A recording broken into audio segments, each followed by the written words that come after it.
বাবা সবসময় বলতেন, তোর জন্য ঘোড়ায় চড়ে রাজপুত্র আসবে। মেয়েটা বলতো, কেন বাবা? বাবা বলতেন, কারণ তুই যে রাজকন্যা। মেয়েটা বলতো, আমার বাবা কি তবে রাজা? বাবা হাসতেন, তারপর বলতেন, এমন রাজকন্যা থাকলে তার বাবা রাজা না হলে কি হয়? মেয়েটা বলতো, তুমি তাহলে সত্যি সত্যি রাজা? বাবা হাসতেন, তারপর ছোট্ট পরী মেয়ের গালে গাল চেপে ধরে বলতেন, বাবা জ্বরে ডুবে আছেন। ছোট্ট পরীর মুখ ভার। সে দরজার আড়াল থেকে দেখে সারা রাত জেগে মা এখন নিঃসারে ঘুমোয়।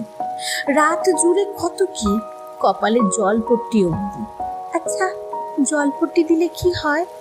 জ্বর ভালো হয়ে যায়? ছোট্ট পরী মেয়ে বাবার গা ঘেঁষে দাঁড়ায়। এই বাবাটা কেমন ধূসর শুকনো মুখের মানুষ।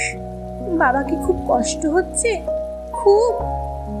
পরী মেয়ে তার বেনি করা চুলের ফিতে খুলে ফেলে, তারপর বেসিনের জলে ডুবিয়ে নিয়ে বাবার কপালে বেঁধে দেয়। বাবা চোখ মিলে তাকায়, ঠিক সামনের আয়নায় তার চোখ, টুকটুকে লাল ফিতে তার কপাল জুড়ে। পরী মেয়েটা বড়দের মতো করে বলে, রাজা মশাইয়ের জ্বর কি তাহলে কমলো? বাবা হাসেন, দু হাতের জাপটে ধরেন তার রাজকন্যাকে বুকের ভেতর। এমন রাজকন্যা থাকলে রাজা মহারাজাদের জ্বর না কমে যাবে কোথায়? বাবা রাজকন্যাকে কাঁধে নিয়ে হাঁটেন, কোলের ভেতর বেড়ালের ওমে ঘুম পাড়ান, সারা বাড়ি ঘুরে ছোটেন। তারপর অফিস, মিটিং, রোদ, ঘাম, জলের দিন রাত্রি, বাজারের সওদা, দ্রব্যমূল্যের ঊর্ধ্বগতি। দিন শেষে হতাশায় ক্লান্তিতে গম্ভীর মুখে ঘরে ফেরাও থাকে।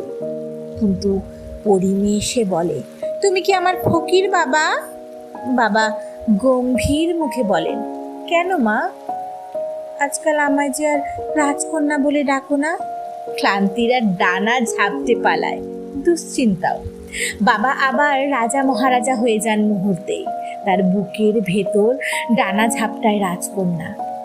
বাবারা জানেন, তার ঘরের চৌকাঠ পেরোলে এই জগৎ জুড়ে তার রাজকন্যাদের জন্য আর সত্যিকারের রাজপুত্ররা অপেক্ষায় থাকে না, বরং নখর বাগিয়ে ওত পেতে থাকে পুরুষের বেশে ভয়ঙ্কর সব শাপথ। হয়তো তাই পৃথিবীর সকল বাবাই তার বুকের ভেতর আজীবন তার রাজকন্যাদের পুষে রাখতে চান।